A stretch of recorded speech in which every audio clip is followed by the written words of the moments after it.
what do you think is going to be the biggest opportunity for entrepreneurs in 2025? I think there's no better time to actually be an entrepreneur or an intrapreneur than 2025. It's a great opportunity to start something that you care about. We've never had more resources available to those individuals. There's never been a better time to be a founder, entrepreneur, an investor. And it's time to kind of get up off the sidelines and step into the arena. So 2025 is going to be an exciting year. Welcome back to Nevada Realtors Today, your place for timely updates on the news and trends that matter to realtors in the Silver State.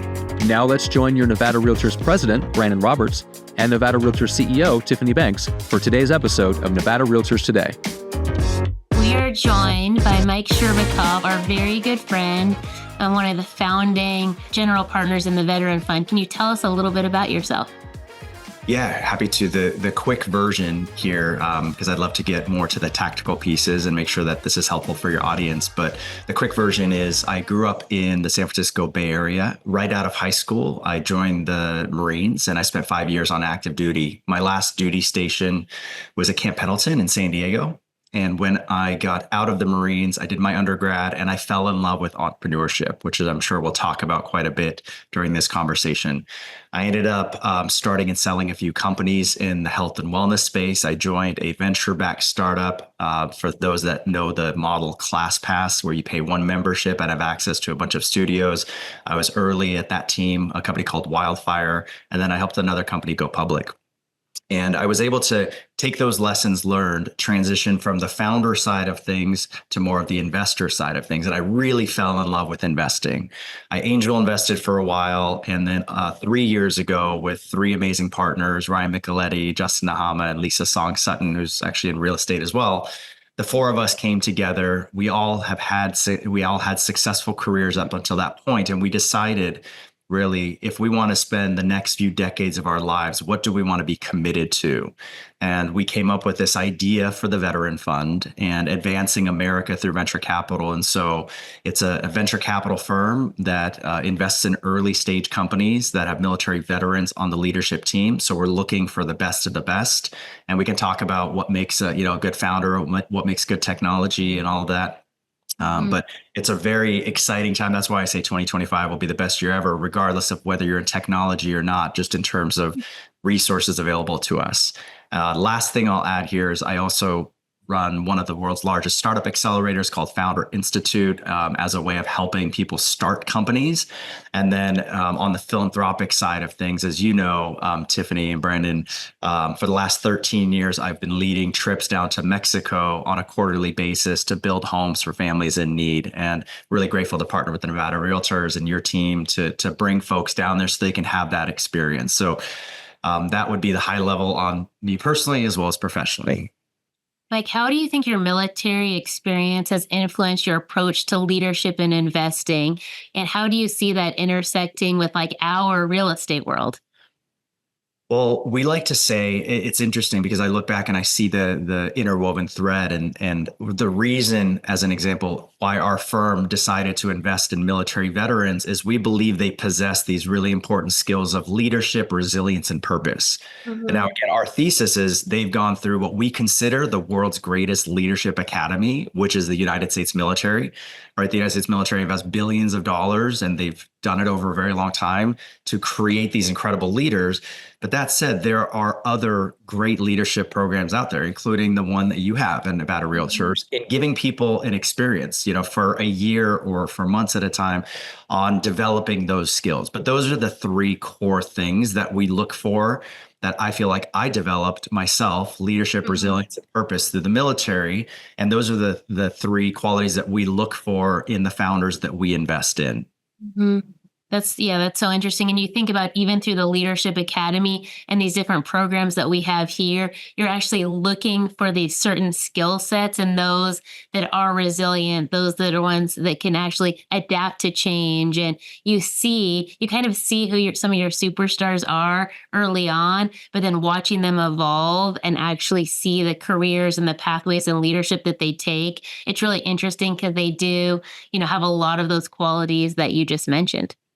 Yeah, I think it's, we start out even in the program that you run talking about purpose. And I think that's a very important question of asking kind of why am I here and what are the things I care about and how can I use my work, whether again in the area that I'm in, which is startups, early stage technology, venture capital, or in real estate. How is this tied into my mission and what I care about most? And then think about how important resilience is. Like it doesn't matter what industry you're in, you're going to get no's. You're going to face challenges. You're going to face adversity. And how many people, when they first face that challenge and get knocked down, stay down? Like, and Mhm. if that's what you choose, then that's great. You never really flex that adversity or resilience muscle. But I can guarantee that the folks that have been most successful in your industry and any others are the ones that are incredibly resilient. They're so focused on the mission that whether they get knocked down or not, they're getting back up and making it happen. And then, of course, the leadership piece of this is in order to be successful in anything you do, you have to embody being a leader. At some point, right, you're going to be growing an organization. You're going to be growing a team of people underneath you.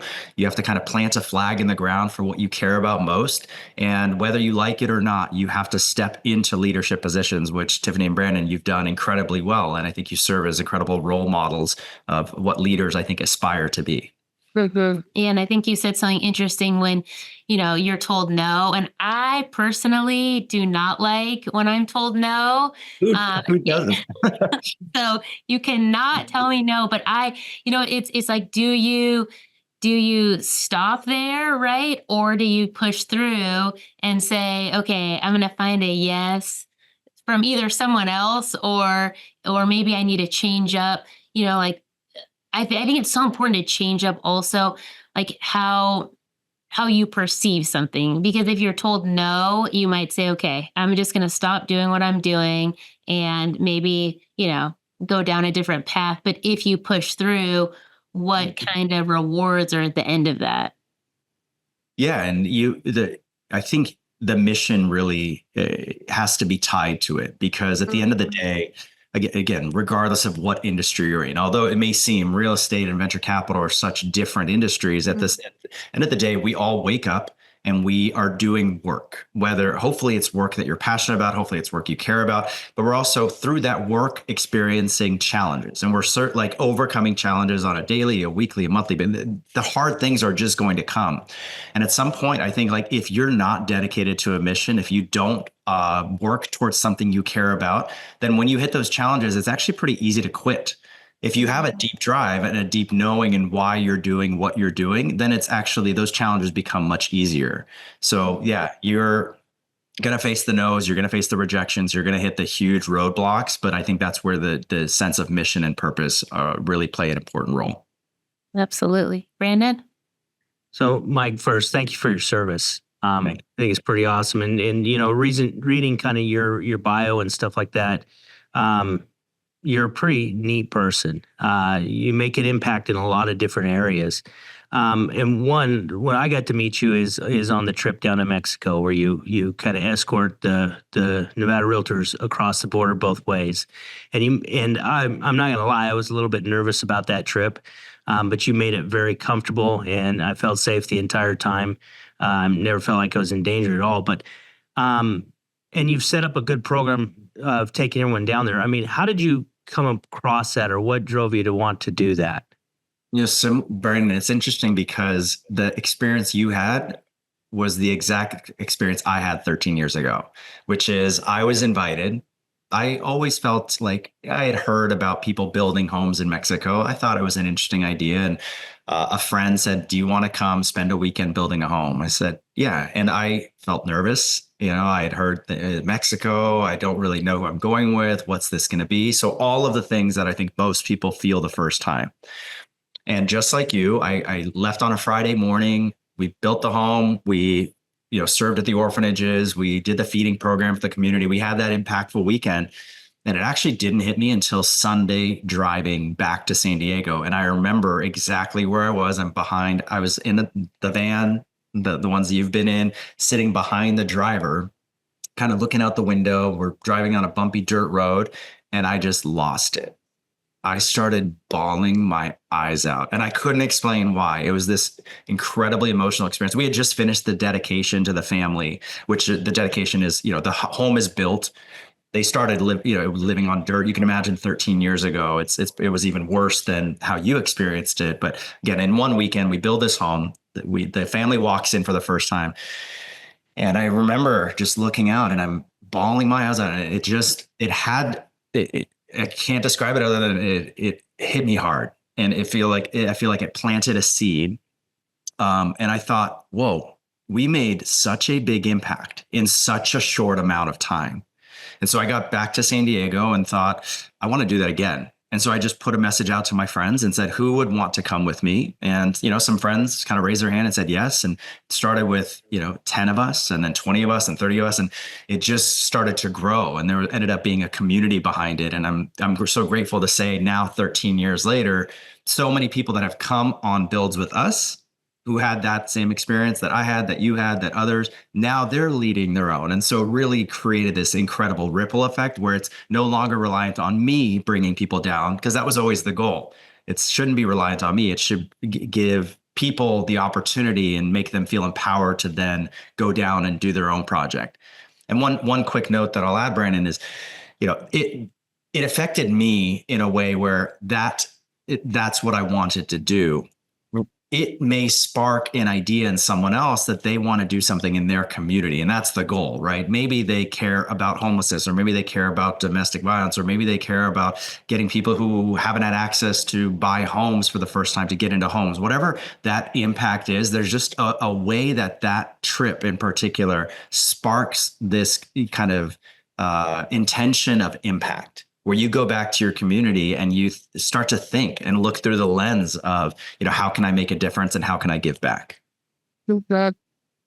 Yeah, it definitely changed me. And I actually came back and we as an office were doing a project where we went in and cleaned up a guy's yard and put rocks down and paint. And it was a couple days later. And so it was a pretty impactful week there. But the other neat thing about this trip is, I've been on house builds for other organizations or something where you're doing a little bit of stuff, but it's almost like they just let you do a little bit of stuff so you can say you do it and kind of experience it. But we actually built the house, and it was just pretty amazing. The blisters prove it, right? Yeah. Realtors up on the roof, hammering in shingles and stuff, and it turned out pretty good. I was pretty impressed. It was a good looking house. And there is something to that, especially that second day, right? Because as you know, Brandon, but maybe the listeners don't, we leave on a Friday morning and it takes 2 hours to drive down to Mexico. We start building that afternoon. And so, we have a half day Friday, we have a full day Saturday, and then Sunday morning, really, we're just kind of putting finishing touches and dedication. But that Saturday you're talking about, it's a full day. We're starting at 8 a.m. We're going to sundown. And I mean, I still go and I still get the blisters here from the shingles, and there's something about putting in a full day's work that's hard, and you're kind of dirty and sweaty, and you're doing it alongside other people, and you're not doing it for yourself. There's something that combination of a selfless act, and it's hard, and but it's so deeply rewarding. There's something about that combination that does it does something special. I think it changes people. It certainly changed me. Mm-hmm. And we love the do great things, the idea of that, and the hats. And I don't know how many times I'm stopped wherever I am, like all over the country. And they're like, where do you get this hat? And I'm like, well, you actually can't really order it. You have to go experience it. And, I think about so much of what you talk about is our greatness is not what we have, but what we give. How do you think this belief into practice, both in work and in life, especially when it comes to business, and, you mentor and invest in, like, how does this apply across all areas? Yeah. Well, yeah, do great things. And you're right, Tiffany, like that particular hat that you have, like the trucker hats, I decided only people that can come on the projects with us get those. So it is pretty cool, because I've been traveling and, I'll be randomly in New York or Florida, or you just kind of run into someone that has one of those, because we've brought a couple thousand people down at this point. So it's rare to have it, but it's like this, it's like a badge of honor. By the way, someone's tried to buy it off of me. Oh, there you go. And I'm like, how much money are we talking here? I could probably Priceless. know a guy to get Priceless. me another I one, but know a I guy. I didn't give it up because my Good, sweat was good, in good. that, you know? It's like that blood, Yeah. sweat, and tears in that thing. Yeah.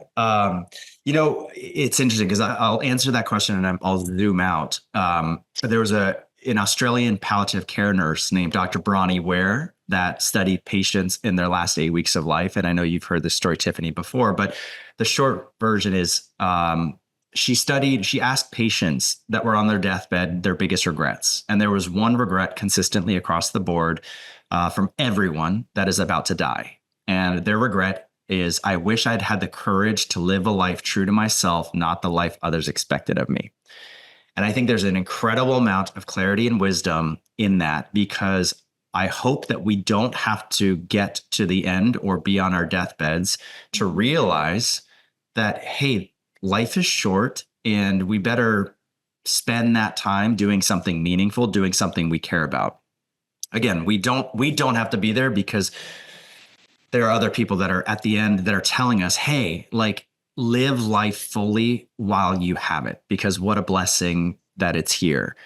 And I think with this short life we have, at least for me, I know that it's hard to describe other than a feeling. When I am in service, when I'm aligned with doing the things I care most about and surrounded with people I love and in service in that way, it feels like that's what I'm here to do. It's hard to describe other than it feels incredible. Like Brandon shared, he got back from the house build and he did an impact project.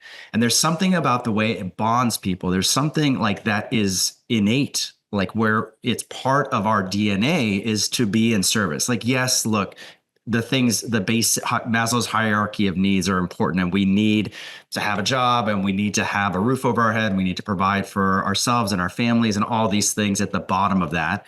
But if you work your way up, if anyone remembers this from like Psychology 101, at the top of Maslow's hierarchy is self-actualization.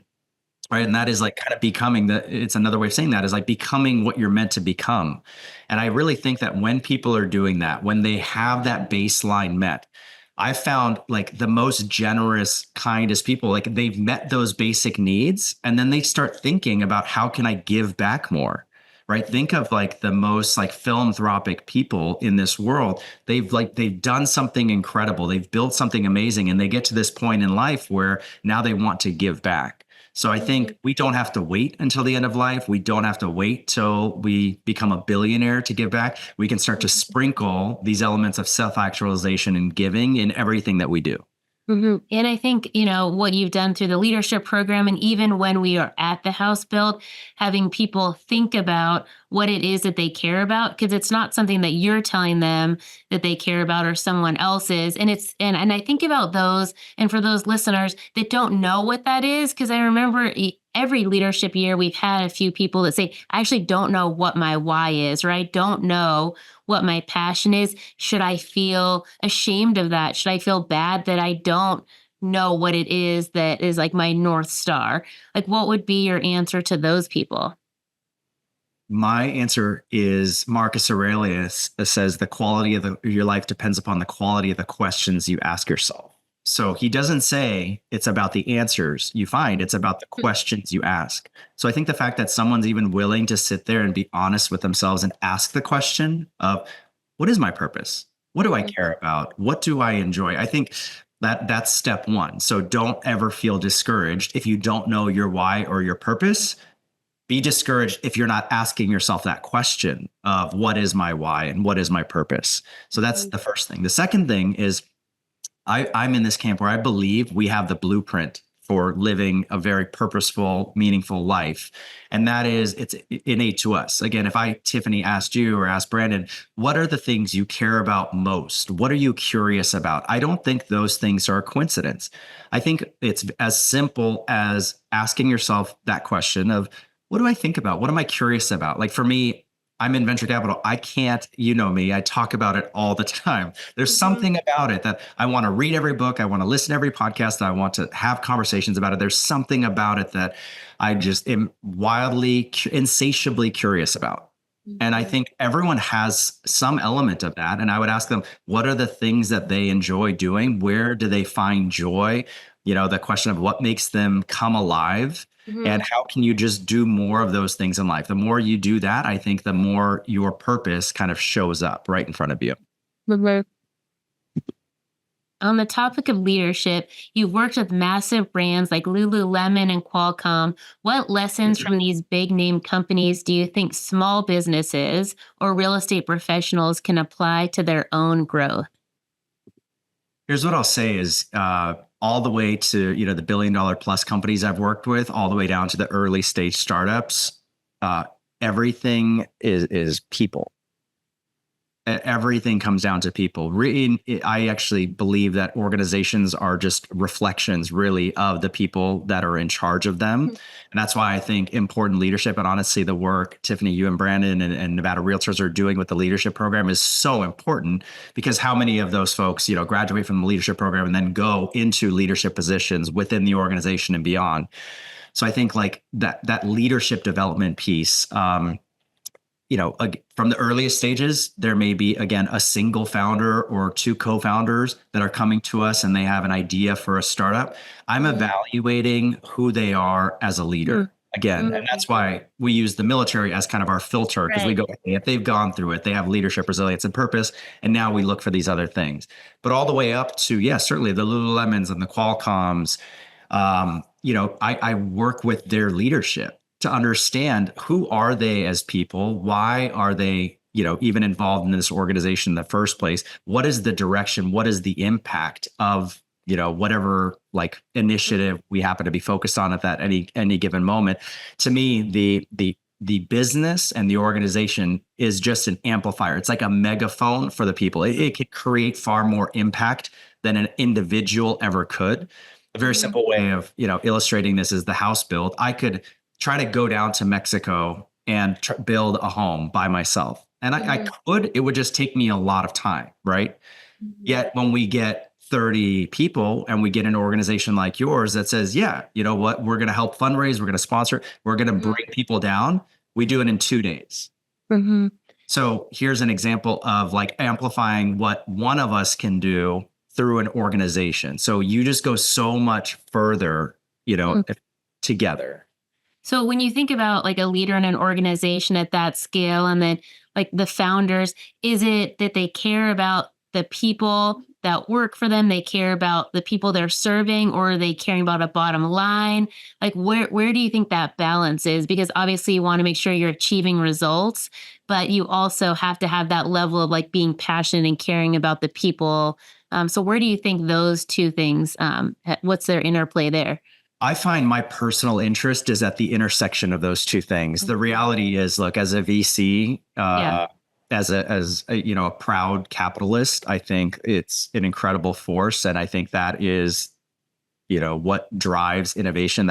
That's what makes our country as great as it is. That is absolutely important, and it's the lifeblood of any organization. That said, it is not mutually exclusive to impact. And I love the intersection of those two things. In fact, a number of our investors in the Veteran Fund told us after they invested, I said, what is it about this that you like? They said, well, I used to have two buckets. I used to have my investments here, and I used to have philanthropy, AKA the things I care about here.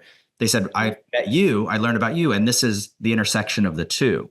And I think any good leader in an organization should be thinking about it that same way. Like, yes, let it provide a great life for you. Let it like focus on bottom line, of course. Right. Some people say triple bottom line beyond profit, people, planet, profit. Some people say quadruple bottom line, people, planet, profit, purpose. There are all these like different ways, or conscious capitalism, and as John Mackey famously coined it.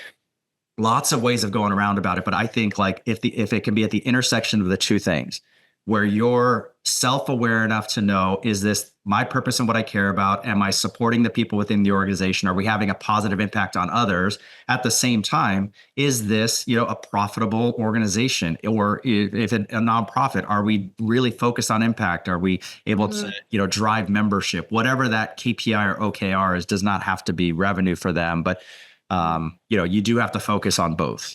Well, I'm really grateful for you because, you've obviously been a part of of my personal leadership journey for many years, but also, being able to work directly, like hands on with our group. You've definitely, and you do continue to inspire me in that way to think about all of those things and make sure that they're not mutually exclusive. And so thank you, for everything that you do for me and that you've done for our organization and helping support me and my big dreams. Yeah. No, you're a perfect example of it though, because you are absolutely at the intersection. I know how much you care about this organization. We've known each other a very long time, and you've always expressed that desire, for impact, while at the same time understanding what keeps these organizations alive in terms of membership and involvement and developing leaders. Like those are all very important things. That's a very hard thing to do, right? Is juggling all of those. But I think you do a great job at it. Thanks, Can- Nate. Mike, have you always been at the intersection, or how did you get there? I feel like I swung the pendulum both ways and landed in the middle. So the first company that I ever started was purely profit driven. It was, if anyone's ever heard of Fit Body Boot Camp, it's a franchise model. This is before you had to use their name. So I had, several locations of what is a Fit Body Boot Camp model. And if I'm being quite honest, the only thing that I knew is I wanted to make six figures a year. So it started, and within a year we were doing $250,000, or a year and a half. We were doing like $250,000 a year top line. And so was not worried about impact, was not worried about anything. All I cared about is I want to hit this revenue number. Mm-hmm. And then when I sold that company, I went into social impact and started a yoga towel company called Karuna Towels. But then I went actually into the nonprofit world. I kind of swung the pendulum, and I thought it's all about impact. And I actually realized in the nonprofit world, there are a lot of also perverse incentives and really inefficiently run organizations at times. And I would see, wait, why are there so many nonprofits, and why is there so much going to like overhead and admin fees and less about the actual projects that are being done? And so again, I swung all the way over this way and realized, wait, I want nonprofits to be run more like for-profit businesses. And then I settled myself in the middle again with something like Karuna Towels, which was called, it's called social entrepreneurship or impact investing. And now with the firm, we're also square in the middle of providing great returns for investors, but also doing something we care about. So I feel like because I got to experience both worlds, I find myself really enjoying being at the middle of those two. You do it very, very well.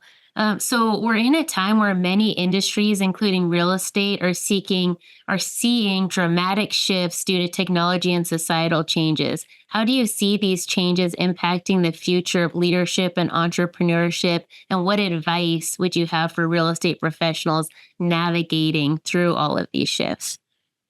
Yeah. What a time to be alive. This goes back to, one thing that we started the podcast with was, I believe, 2025 and the coming years are the greatest opportunities for, founders, investors, entrepreneurs, organizations. The caveat to that, and I think the asterisk there, is those that are willing to adapt. So in the Marines, we have this tagline of adapt and overcome. Mm-hmm. And I feel like it's more relevant today than ever. Mm-hmm. And it actually, Tiffany, you asking that question reminds me, I teach a summer class at Stanford every year called Constrained Creativity. And what I do is I kind of pull on different lessons from the military and my time as a founder and investor, and teach students at Stanford about overcoming challenges. I don't want to give away exactly what we do because it's actually like one of their more popular classes. It's very cool. But I have them do a really hard thing and throw in a bunch of variables last minute without them realizing it. That's the best way to not spoil the secret of what it is. And the illustration is, you may be in an industry and all of a sudden OpenAI comes out with ChatGPT and you're going, oh my gosh. Or you have a real estate co-pilot, or the real estate industry is disrupted in some way, whether it's with fees or technologies or laws being passed. Like, the only thing we can be certain about is uncertainty. Like, and being able to be resilient. This is where the resilience comes in, being able to adapt and change. So I think an important component is not being stuck in your ways, whether real estate or otherwise, being open to whatever new technology is coming in, whatever new regulations are coming in, and kind of asking yourself the question, how do I start to incorporate this in my business? I think the folks that try to, it's like the old Blockbuster example, right? Blockbuster had the opportunity to buy Netflix for like some insignificant amount and was like, no, we'll never be able to, we'll never lose video stores. People will always. I do miss that though, by the way. There was nothing like going to Blockbuster on a Friday night, picking out your rom-com, picking out some candy, right? Don't you miss those days? I mean, you just you're younger than me. Actually, you're younger than me. Did you even go to Blockbuster? Okay. I love Blockbuster. That was fun. But just, it's a silly illustration, but it is that model of like, they were not any company that did not adapt to a changing and dynamic landscape dies. It's innovate or die. And that's actually kind of what I love about, the Silicon Valley and the venture capital and startup ecosystem is it's constantly innovating and iterating. And I think everyone just needs to be incredibly adaptable to whatever's coming out, because the world will look very different. But how do you even pick what AI to explore? Because I think that oftentimes, like all of the potential tools that could really help you in your business, it's overwhelming. Like, where do I start? What do I try? What do I actually incorporate? Like, what are your best kept secrets for what new technology actually works, what to try, how to like not spend too much time on something if it doesn't work? Look, and we're recording this. It's December 11th, 2024. A year from now, it's going to look completely different. But we have a number of LLMs, large language models, and AI models that folks can use, whether ChatGPT, Llama, Claude, Grok, like you have them available to you. And what I would start doing is like, I have it open on my tab right now. It's always open. And I've made the distinction or the commitment to myself of I'm going to just use this at least once every day. And so even if it's a copy and paste in it from an email you're sending and you paste it in and say, make this sound better. Hey, what do you want to tell me? What's a fun fact that I should learn about today? Hey, here's a fun fact. Honey never spoils. Archaeologists have found pots of honey in ancient Egyptian tombs that are over 3,000 years old. Okay, so I'll cancel that out. But I didn't know that. Brandon, honey, you had honey at your installation. That's a sign. See, I did actually, right? But like, this is funny, right? This is for those that aren't watching and just listening. So I have this action button on my iPhone, always going to a voice GPT model. And I'll talk to it and I'll ask it questions. And I'm like, wait, tell me more about honey, or tell me more about this, or I'm curious about this. You can learn about anything and everything. And you can even ask it, like, I intentionally asked that question of what questions should I ask you? You can get it to learn about you. You can say, I'm a real estate agent in Nevada. I'm currently selling X amount of homes in this area. And I want to learn more about implementing AI into, my marketing or in this. And it'll tell you. So like, it's as simple as like using it without overcomplicating it. Start asking it questions, and it's not judging you at all. You can come in as a total newbie, as a total beginner, and it'll just kind of educate you. And I use it to educate myself on a daily basis. Is that why you stopped calling me and asking me questions? Yeah. What's that app called? I'm mad at it. No, what is that called again? So we can all get it on our phones. Oh, it's ChatGPT. Oh, just ChatGPT. That's crazy. Yeah. Brandon, do you have that on your phone? No, I have like Type AI. I use it sometimes for text responses and stuff like that, and writing emails. But I mean, it goes back to the quality of life depends on the questions you ask yourself. And I'd add to that, and AI. That's a good point. The questions you ask yourself and your AI agent. Yeah. Yeah. Brandon, do you have any more questions for Mike? No, I mean, the time has just flown by. I really appreciate you spending time with us and everything you do for the Nevada Realtors. I know you're making a tremendous impact in the leadership program and on those house builds and everything else you've done. So just thank you from the bottom of my heart. Well, thank you, Tiffany and Brandon. Again, Tiffany, I've known you a long time. Brandon, we've now known each other for a little while. But I said it earlier, but it is very important. You're both incredible leaders and you're incredible role models for not just your organization, but really anyone in any organization, because I look at both of you and you are the intersection of like, you care about the organization's well-being from, a numbers and KPI and OKR, but also you're so people and impact driven. You wouldn't be doing the type of projects, you wouldn't be doing this podcast if you didn't care as much as you did. So I think it's an incredible inspiration to myself and anyone listening. Thanks, Mike. And whether it's CEO, general partner, or advisor, what's the most important piece of advice you can give to someone starting their entrepreneurial journey or wanting to make a meaningful impact? So if you're not watching this video, I'm holding up my phone and on the back, it's that sticker, do great things.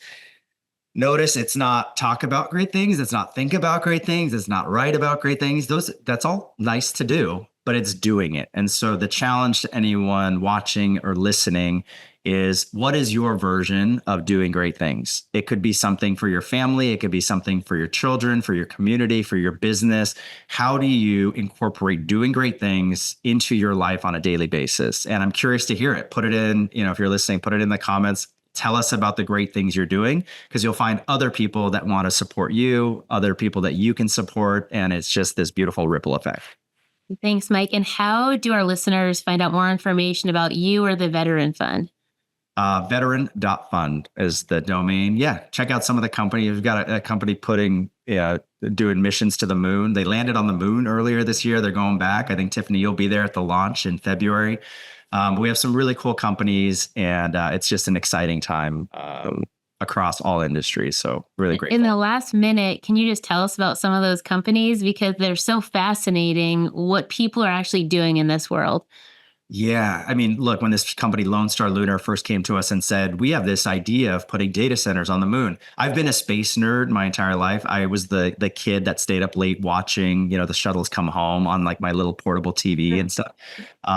But they actually did it. They on February of 2024 this year, they landed on the South Pole of the moon, and we sent and transmitted our first document, which was the Declaration of Independence, to the moon. So it's crazy because now I look up at the moon, and again, the space nerd kid in me, it's like, we have technology that we invested in that is on the South Pole of the moon. But companies like that, anything that's advancing America, I could talk about this stuff for hours. I'm grateful to play a very small part in these incredible companies' journeys.